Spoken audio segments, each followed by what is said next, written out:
Terus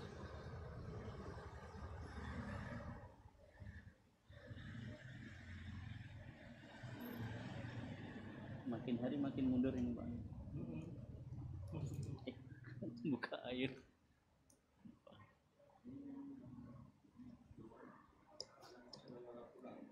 Oh, udah libur.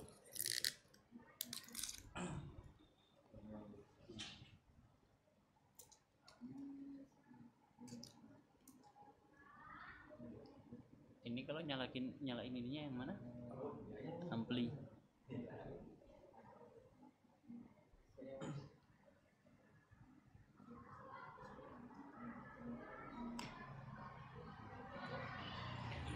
Terus Bismillahirrahmanirrahim. Assalamualaikum warahmatullahi wabarakatuh. Alhamdulillahirabbil alamin. Wa bihi nasta'inu ala umurid dunya waddin. Asyhadu an la ilaha illallah wahdahu la syarikalah. Wa asyhadu anna Muhammadan abduhu wa rasuluh. Sallallahu alaihi wa ala alihi wa sahbihi wa man sara ala nahjihi wa tamassaka bi sunnatihi ila yaumiddin. Rabbi shrah li sadri wa yassir li amri wahlul 'uqdatam min lisani yafqahu qawli. Kita panjatkan puja dan puji syukur kehadirat Allah Azza wa Jal. Salawat dan salam semoga senantiasa terlimpahkan kepada baginda kita, junjungan kita Nabi Agung Muhammad sallallahu alaihi wasallam, kepada keluarga beliau, para sahabatnya, serta segenap umat yang senantiasa setia mengikuti jalan hidup beliau dengan baik dan benar. Bapak, Ibu dan hadirin rahimani wa rahimakumullah. Kita lanjutkan kajian kita dari surat Al-Mutaffifin. Pertemuan yang lalu kita terhenti pada apa yang disampaikan oleh penulis tafsir yang kita baca, Imam Abdurrahman Ibn Nasir As-Sa'di rahimahullah. Beliau menyampaikan, thumma tawa'ada ta'ala al-mutaffifina wa ta'ajjaba min halihim wa iqamatihim ala ma hum alaih. Kemudian Allah Subhanahu wa taala di awal surat ini Allah memberikan ancaman kepada orang-orang yang mutaffif, orang-orang yang berlaku curang.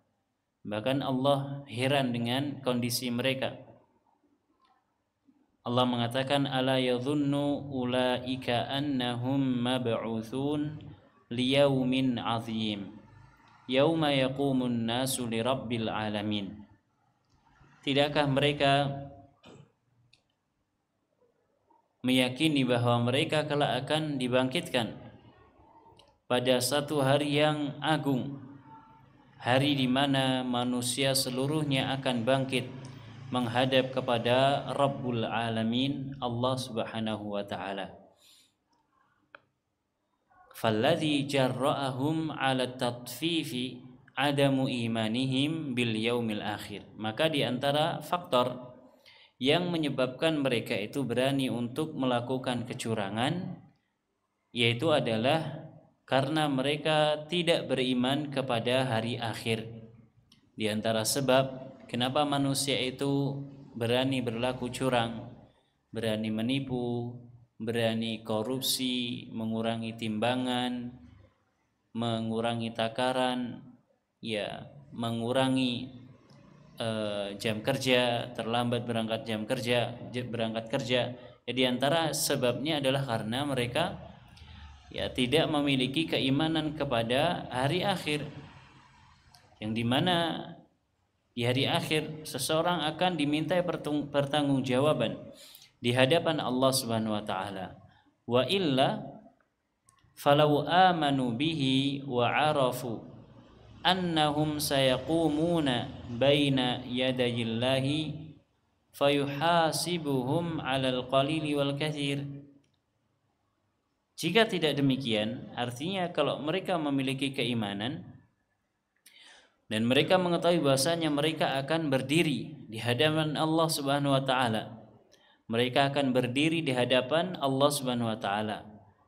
lantas Allah akan menghisab mereka, meminta pertanggungjawaban dari mereka, baik dari perkara yang sedikit ataupun yang banyak, perkara yang kecil ataupun yang besar. La aqla'u an dzalika wa tabu minhu. Tentu mereka akan melepaskan diri dari itu semua dan bertaubat dari perbuatan-perbuatan semacam itu. Ya, kalau mereka memiliki keimanan kepada Allah, kepada hari akhir, maka mereka tidak akan berani melakukan kecurangan. Mereka akan berusaha membersihkan dirinya dari perbuatan curang dan mereka akan bertaubat kiranya mereka terjatuh ke dalam perbuatan curang. Lalu ayat yang berikutnya, ayat ke-7 hingga 17. Firman Allah Subhanahu wa taala, "Kalla inna kitabal fujjari lafi sijjin. Wa ma adraka ma sijjin. Kitabum marqum. Wailu yawma idzil lil mukazzibin alladzina yukazzibuna biyaumiddin wa ma yukazzibu bihi illa kullu mu'tadin azim. Idza tutla alaihi ayatuna qala asatirul awwalin kalla bal rana ala qulubihim ma kanu yaksibun kalla innahum an rabbihim yawma idzil lamahjubun thumma innahum lasalul jahim thumma yuqalu hadzal ladzi kuntum bihi tukazzibun." Tentang ayat ini Allah Subhanahu wa taala berfirman yang artinya, kalla inna kitabal fujjari lafi sijjin. Sekali-kali jangan begitu. Sesungguhnya catatan orang yang durhaka benar-benar tersimpan dalam sijjin. Sesungguhnya catatan orang-orang yang durhaka betul-betul disimpan oleh Allah Subhanahu wa taala dengan baik, dengan rapi di dalam sijjin. Wa ma adraka ma sijjin. Dan tahukah apakah sijjin itu? Tempat yang yaitu Allah Subhanahu wa taala simpan catatan orang-orang yang durhaka. Kata Allah, sijjin adalah kitabum marqum, kitab yang berisi catatan amal. Ini berarti kalau kita melihat susunan ayat yang ada di sini, ini merupakan tafsiru Al-Quran bil Quran, penafsiran Al-Quran dengan ayat Al-Quran yang lainnya. Dan ini adalah hukum asal. Jadi Bapak Ibu dan hadirin rahimani wa rahimakumullah, di antara yang pernah kita bahas, metode penafsiran Al-Quran yang pertama kali adalah menafsirkan ayat Al-Quran dengan ayat Al-Quran yang lainnya. Ayat ditafsirkan dengan ayat yang lainnya. Kemudian jika memang ada tambahan dari hadis, maka ditambahkan hadis menafsirkan ayat Al-Quran. Atau kalau memang tidak ada sama sekali ayat yang menafsirkannya, maka kita merujuk kepada hadis Nabi yang menafsirkan ayat Al-Quran. Baru setelah, kalau tidak ada hadis, ya, dan hadis pun itu bermacam-macam. Ada hadis yang dikedepankan seperti ucapan Nabi, kemudian berikutnya ada perbuatan Nabi, kemudian berikutnya ada persetujuan Nabi. Kalau ini semua tidak ada, barulah ya kita menafsirkan ayat Al-Quran atau menafsirkan Al-Quran dengan perkataan para sahabat atau penafsiran para sahabat. Baru kalau para sahabat tidak ada, baru tabi'in. Baru kalau tabi'in tidak ada, tabi'ut tabi'in. Baru imam-imam setelahnya. Jadi tidak bisa kita serta-merta menafsirkan Al-Quran ya langsung loncat. Tidak. Namun kita cari dulu tafsir Al-Quran yang menafsirkan Al-Quran yang lainnya. Satu ayat menafsirkan ayat yang lainnya. Dan ini adalah metode yang ditempuh oleh para pendahulu ulama kita. Di antaranya Imam Muhammad bin Ja'far At-Tabari, yang beliau memiliki tafsir yang menjadi rujukan utama dalam agama Islam, tafsir At-Tabari. Jadi tidak bisa kita menggunakan logika kita untuk menafsirkan Al-Quran, karena sebagian kaum muslimin, mohon maaf, mereka tidak pernah membaca buku tafsir sama sekali, hanya membaca terjemahan ayatnya, kemudian naik mimbar. Ngapain naik mimbar? Ngasih kultum, ngasih nasihat, dan seterusnya, membawakan ayat-ayat tertentu, kemudian dia tafsirkan ayat tersebut dengan pemahaman yang sampai kepada dirinya, pemahaman yang ada pada dirinya. Maka ini jelas menafsirkan Al-Quran dengan pemahaman sendiri.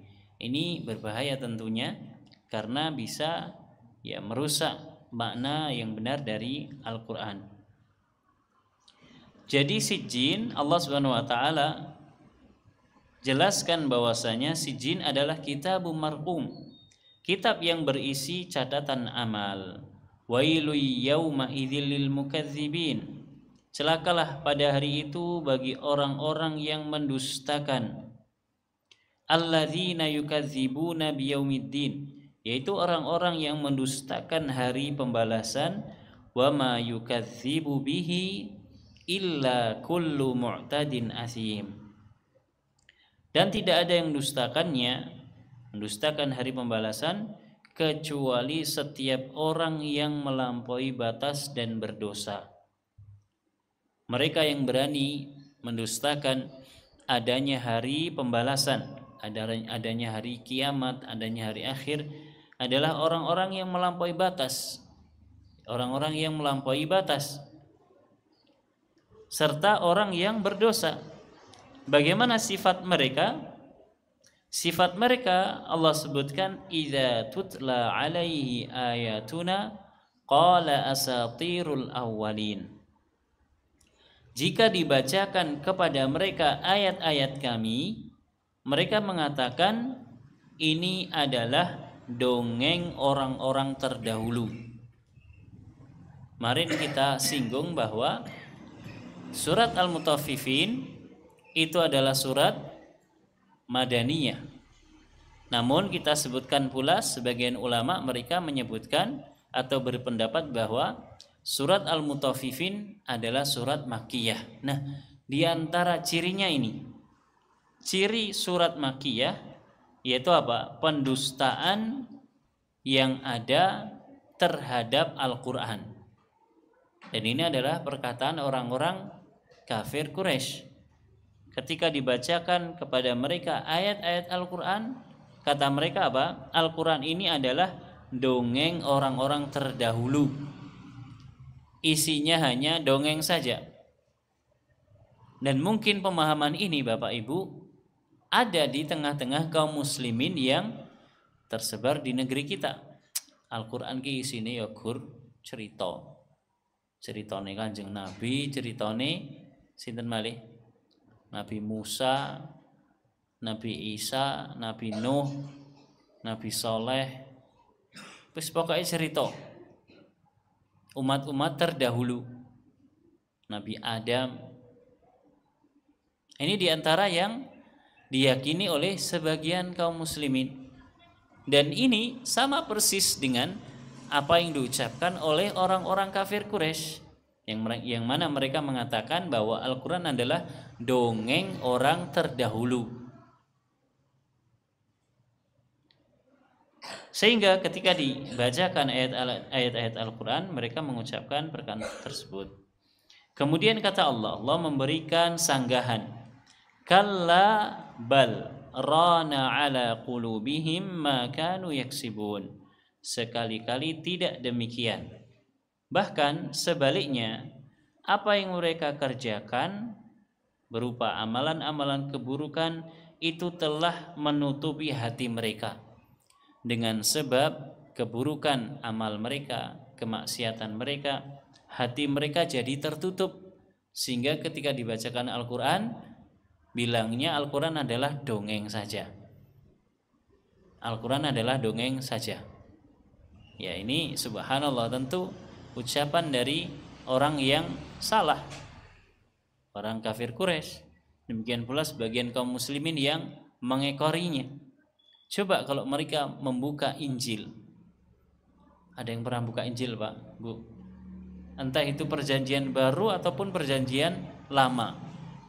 Isinya ya seperti surat menyurat. Bukan firman ilahi, tapi hanya seperti kumpulan surat menyurat. Ya, berbeda bobot kandungannya dengan Al-Quran, berbeda. Jadi itu semua disebabkan karena hati mereka yang tertutupi oleh dosa-dosa. Kalla innahum ar-rabbihim yauma idzil lamahjubun. Disebabkan di dunia hati mereka tertutupi oleh dosa sehingga hidayah tidak bisa masuk ke dalamnya, maka kata Allah, sekali-kali tidak, sesungguhnya mereka pada hari pembalasan itu benar-benar terhalang dari melihat Rabb-nya, dari Allah Subhanahu wa ta'ala. Di dunia mereka hatinya terhalang dari hidayah. Di akhirat mereka terhalang dari bisa melihat Allah Subhanahu wa ta'ala. Pertanyaannya, apakah manusia akan melihat Allah? Mungkin gak manusia melihat Allah? Mungkin apa mboten? Mungkin? Mungkin. Manusia melihat Kanjeng Nabi Muhammad SAW mungkin? Mungkin. Kapan? Di akhirat kelak. Adapun di dunia ini tidak mungkin. Ya, beberapa kali kita sampaikan tidak mungkin manusia di dunia ini bisa melihat Allah secara langsung. Tidak mungkin. Dusta kalau ada orang mengaku pernah bertemu dengan Allah, atau dalam bahasa kita, bahasa masyarakat kita, pernah bertemu dengan Gusti Allah. Dusta, ngapusi. Apalagi sampai ngaku apa? Bisa menyatu dengan Allah, menyatu dengan Tuhan. Ini lebih ngaco lagi. Atau dalam bahasa kita disebut apa? Manunggaling kawula lan Gusti. Wahdatul wujud dalam bahasa Arab. Ini enggak mungkin. Tidak mungkin. Allah Subhanahu wa taala akan bersatu dengan makhluknya, apalagi manusia. Apalagi manusia seperti kita. Ya, manusia seperti kita. Ya, tidak mungkin. Yang mungkin adalah manusia akan melihat Allah Subhanahu wa taala secara langsung. Kapan? Di hari kiamat kelak. Jadi Bapak Ibu rahimani wa rahimakumullah, kita pertengahan. Ada sebagian manusia yang menyatakan secara mutlak bisa orang itu melihat Allah di dunia, bahkan bisa bersatu dengan Allah. Sisi yang lain ada orang yang mengatakan dengan mutlak tidak mungkin manusia bisa melihat Allah meskipun di akhirat kelak. Maka kita sebagai seorang muslim Ahlussunnah wal Jamaah, ya kita pertengahan. Di dunia manusia tidak mungkin melihat Allah. Namun di akhirat manusia akan melihat Allah Subhanahu wa ta'ala. Di mana? Yang pertama kali di padang mahsyar. Yang pertama kali di padang mahsyar. Allah Subhanahu wa ta'ala akan menyingkap betisnya. Betis niku napa Pak kalau yang dimiliki manusia? Nah, betis niku adalah kaki atau bagian dari kaki. Ini yang dimiliki oleh manusia. Apakah yang dimiliki Allah sama dengan yang dimiliki manusia? Tidak. Allah memiliki mata, namun mata Allah tidak sama dengan mata kita. Allah memiliki tangan, namun tangan Allah tidak sama dengan tangan kita. Dan Allah memiliki qadam, qadam niku kaki. Namun kaki Allah tidak sama dengan kaki kita. Allah memiliki betis. Loh, Allah punya betis? Iya. Jenengan persani di dalam surat Nun wal qalami wa ma yasturun. Surat nomor niku? Al-Qalam. Allah katakan yauma yukshafu an saqi wa yud'auna ila sujudi fala yastati'un. Hari di mana ketika itu akan disingkap betis Allah Subhanahu wa taala. Kemudian diserukan kepada mereka supaya sujud. Ketika manusia di padang mahsyar, Allah ingin menunjukkan dirinya di hadapan seluruh manusia. Dan Allah ingin membuktikan siapa di antara manusia ini yang merupakan manusia yang dahulu beribadah kepadanya. Maka Allah singkap betisnya. Kaum mukminin yang terbiasa sujud kepada Allah, mereka otomatis bersujud. Adapun yang disebutkan Allah dalam ayat ini orang-orang munafik, maka yud'auna ila sujudi fala yastati'un. Mereka disuruh sujud namun tidak mampu. Ini masih munafiknya. Munafik niku napa? Ketoke Islam ning atine kafir. Gampangnya ngoten lho. Disuruh sujud nggak mampu. Tidak bisa. Bagaimana dengan orang kafirnya yang jelas-jelas mendustakan Allah Subhanahu wa taala dan hari akhir.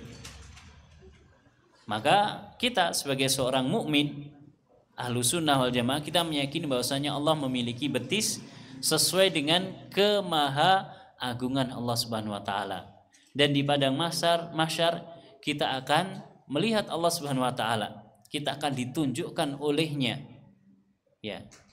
Inilah Allah Subhanahu wa taala, Dia menunjukkan dirinya, kemudian kaum mukminin akan melihatnya. Yang kedua, manusia akan melihat Allah Subhanahu wa taala di surga. Manusia akan melihat Allah Subhanahu wa taala di surga. Cari sapa? Kata siapa? Kata Allah sendiri, bukan kata saya hanya menukilkan saja. Lilladzina ahsanul husna wa ziyadah. Kata Allah, surat napa niku kinten-kinten? Sebelum Al-Isra. Bagi orang-orang lilladzina ahsanu yang berbuat ihsan, bagi orang-orang yang mencapai derajat ihsan. Pernah kita singgung derajat dalam Islam ada 3, Islam, iman, dan ihsan. Orang-orang yang beribadah kepada Allah sampai-sampai dia merasa bahwa dia ketika ibadah melihat Allah secara langsung. Ini orang yang ihsan. Kata Allah, orang-orang yang ihsan semacam ini lilladzina ahsanul husna, mereka akan mendapatkan husna. Husna yaitu surga, jannah. Husna itu bentuk muannats dari hasan. Jannah itu muannats, ya kan? Wa ziyadah beserta tambahannya. Apa tambahannya? Dalam beberapa hadis Nabi menafsirkan tambahannya adalah melihat wajah Allah Subhanahu wa taala. Dan ketika Allah Subhanahu wa taala menampakkan wajahnya kepada penduduk surga, dalam sebuah hadis disebutkan idza dakhala ahlul jannatil jannata wa dakhala ahlun nari nara. Kalau penduduk surga sudah masuk ke dalam surga, penduduk neraka sudah masuk ke dalam neraka, maka Allah Subhanahu wa taala menyingkap hijab sehingga manusia bisa melihat wajah Allah secara langsung. Ketika manusia melihat wajah Allah secara langsung, maka mereka yang sudah merasakan kenikmatan surga lupa. Kenapa lupa? Karena ternyata melihat wajah Allah lebih nikmat dibandingkan menikmati kenikmatan surga. Dan ada beberapa hadis yang menyebutkan ya tentang hal tersebut. Ala kulli hal, ya orang-orang yang mendustakan hari kiamat, mereka akan terhalangi dari melihat wajah Allah Subhanahu wa taala. Ini dari kalangan orang kafirnya. Bagaimana dengan kalangan kaum musliminnya? Apakah ada mereka yang mengingkari sebagian hari kiamat? Ada. Sebagian kaum muslimin mereka menolak sifat yang Allah miliki. Di antaranya yang tadi kita ceritakan sifat napa? Sifat wajah. Kata mereka wajah Allah itu adalah kekuatan Allah. Dan juga penafsiran-penafsiran yang lain. Sehingga apa? Sehingga secara otomatis mereka telah mengharamkan diri mereka dari kenikmatan melihat wajah Allah Subhanahu wa taala di surga kelak. Dan ini ada dan diyakini oleh sebagian kaum muslimin di tanah air kita. Mereka tidak meyakini bahwasanya Allah memiliki sifat-sifat yang layak baginya, seperti sifat tangan, sifat mata, sifat wajah, sifat kaki. Sehingga apa? Sehingga kelak di akhirat mereka tidak bisa melihat Allah Subhanahu wa taala karena tidak pernah meyakininya. Wallahu taala alam. Kemudian tsumma innahum lasalul jahim. Mereka betul-betul akan masuk ke dalam neraka jahim. Tsumma yuqalu hadzal ladzi kuntum bihi tukadzibun. Akan dikatakan kepada mereka, inilah azab dari apa yang dahulu kalian dustakan.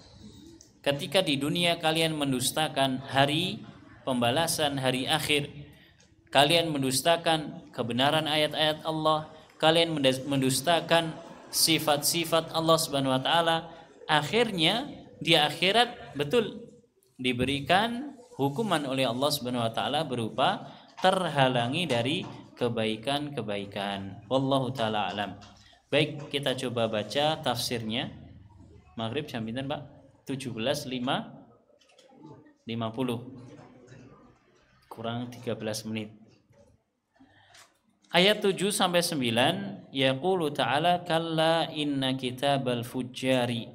Allah mengatakan sekali-kali tidak demikian, sesungguhnya kitab orang-orang yang fajir, orang-orang yang melakukan keburukan, orang-orang fajir.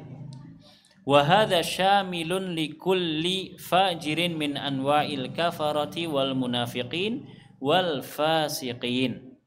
Ini mencakup seluruh bentuk kefajiran, kedurhakaan, dengan macam atau berupa kekufuran, kemunafikan dan kefasikan. Kekufuran ini yang paling parah tentunya. Kemudian kemunafikan, dia menampakkan Islam namun menyembunyikan kekufurannya. Kemudian kefasikan, ya sama. Lafi sijjin, benar-benar berada di dalam sijjin. Lalu Allah menafsirkan sijjin. Allah mengatakan wama adraka ma sijjin kitabum marqum. Tahukah kalian apakah itu sijjin? Sijjin adalah kitabum marqum. Ini yang tadi kita sebutkan bahwa seseorang menafsirkan, mohon maaf, ketika menafsirkan Al-Qur'an, maka kita menafsirkan Al-Qur'an dengan Al-Qur'an terlebih dahulu. Dan Allah melakukan hal tersebut. Apa itu sijjin?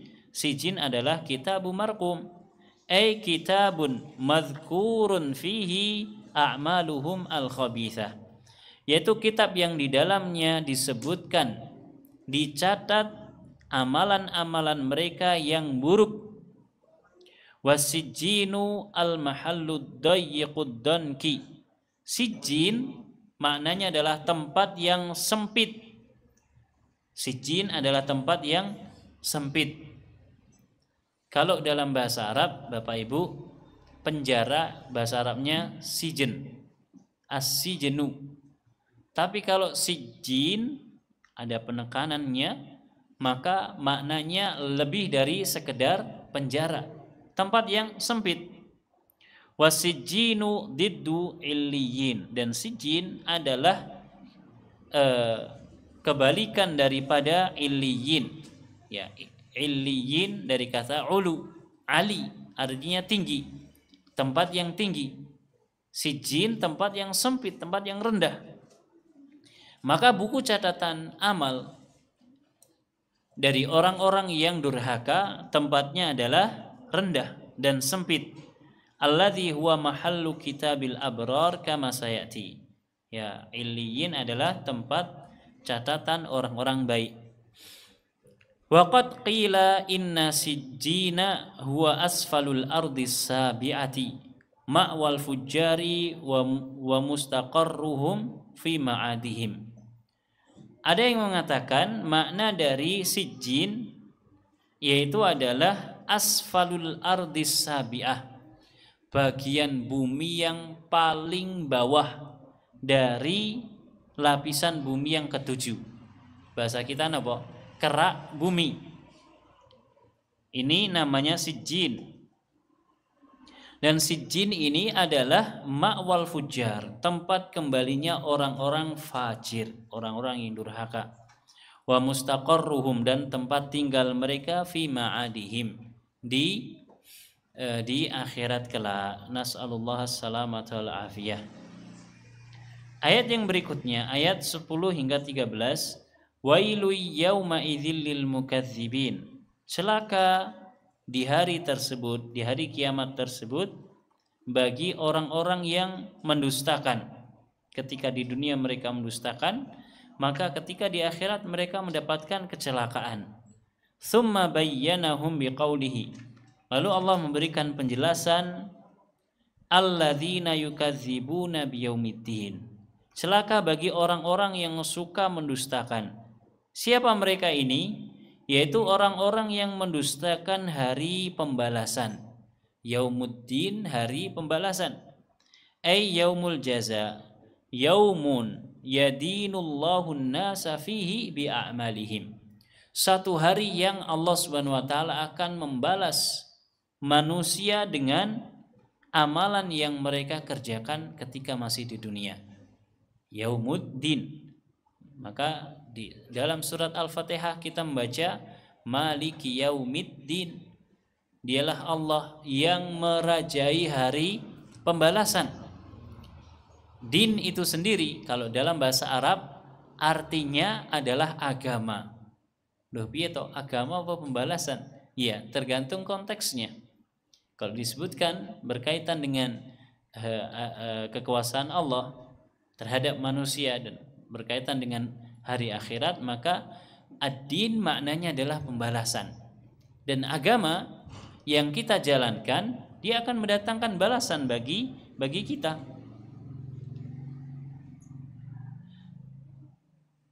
Wa ma yukadzibu bihi illa kullu mu'tadin.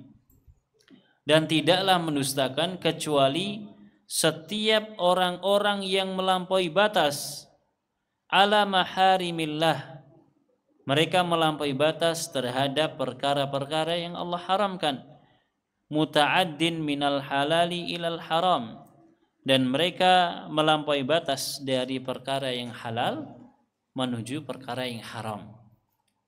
Mayoritas mereka yang mendustakan adanya hari pembalasan adalah mereka-mereka yang terbiasa dengan hal-hal yang haram. Sederhananya, orang yang diingatkan tentang bahaya riba. Riba itu haram. Tidak boleh kita melakukan transaksi riba. Tidak boleh kita pinjam-meminjam dengan adanya riba. Bahkan juga tidak boleh kita melakukan jual beli yang mengandung unsur riba. Ketika diingatkan ngeyel. Kenapa dia ngeyel? Dia ingin mengkonsumsi sesuatu yang haram. Maka ketika itulah sejatinya dia sedang mendustakan adanya hari pembalasan. Dan orang yang suka bermuamalah dengan perkara-perkara yang haram, dengan cara-cara yang batil, cara-cara yang haram, maka mereka ini rata-rata adalah orang-orang yang suka mendustakan adanya hari pembalasan. Ya, jarang kita jumpai orang yang misalkan bermuamalah dengan riba kemudian rajin sholat, jarang. Buat apa mereka sholat? Ya, mereka menghalalkan riba. Belum lagi makanan-makanan yang dikonsumsi. Mereka yang mohon maaf suka minum-minuman, suka mengkonsumsi daging-daging yang haram. Coba diajak berbicara tentang masalah akhirat, tidak akan nyambung karena mereka mendustakan. Kenapa mereka mendustakan? Supaya mereka bisa melegalkan kemaksiatan yang mereka sukai. Ya, ini loh, misalkan ini daging babi, mana cacing pitanya nggak ada. Allah Subhanahu wa taala mengharamkan daging babi bukan sebab karena ada cacing pita. Allah mengharamkan karena Allah menghendaki daging babi itu haram. Sekalipun seseorang mungkin menternak babi dengan begitu bersihnya, sampai bersih, tidak ada ya cacing pita, tidak ada penyakit segala macam. Namun kalau Allah nyatakan itu haram, maka tetap haram. Namun orang-orang yang mendustakan hari akhir, mereka akan mengatakan ini saya sudah ternak dengan bersih dan seterusnya. Untuk apa? Untuk melegalkan apa yang mereka ingin halalkan dari perkara-perkara yang haram. Wa ma yukadzibu bihi illa kullu mu'tadin athim. Mereka ini suka melampaui batas dan athim. Mereka ini kathirul ithmi, banyak melakukan pelanggaran atau banyak dosanya. Fahadha yahmiluhu udwanuhu ala takdzib. Maka permusuhan yang ada padanya ini akan membawa kepada pendustaan. Wa yujibu lahu kibruhu raddal haq, dan kesombongannya akan menjadikan dirinya menolak kebenaran. Disebabkan karena kesombongannya. Ya kita sampaikan benar, ini adalah haram. Tapi karena dia sombong, maka kesombongan itu akan menjadikan dia menolak kebenaran. Dan banyak sekali Bapak Ibu dan hadirin rahimani wa rahimakumullah, seorang muslim menolak kebenaran karena ego. Dan ego itu muncul dari apa? Dari kesombongan. Ngomong apa wong mau ngomong iki. Lah mbok sing diomongke bener 1000%, aku ora bakal bener ki. Lah ngopo? Soale liwate wong kuwi. Ini kesombongan. Ya, orang yang sombong akan menolak kebenaran. Na'udzubillahi min dzalik. Wa yujibu lahu kibruhu raddal haqq wa lihadza idza tutla alaihi ayatullahi ad-dalati 'alal haqqi wa 'ala sidqi ma ja'at bihi rusul. Karena itu kalau dibacakan ayat-ayat Allah yang menunjukkan kebenaran dan kebenaran kejujuran risalah yang dibawa oleh para rasul, kadzdzabaha wa 'anadaha. Mereka akan mendustakan dan tidak membenarkannya. Mereka justru mengatakan hadhihi asatirul awwalin, ini hanya dongeng-dongeng kaum terdahulu. Min tarrohati al-mutaqaddimin wa akhbaril umamil ghabirin. Ini hanya dongeng orang terdahulu dan ya informasi atau kabar tentang umat-umat yang telah tiada, ya telah binasa. Laisa min indillah, bukan dari sisi Allah Subhanahu wa taala. Ini yang diucapkan oleh orang-orang yang mendustakan Al-Qur'an. Dibacakan Al-Qur'an, lah Al-Qur'an kan gur cerita, gur dongenge nabi iki nabi kuwi.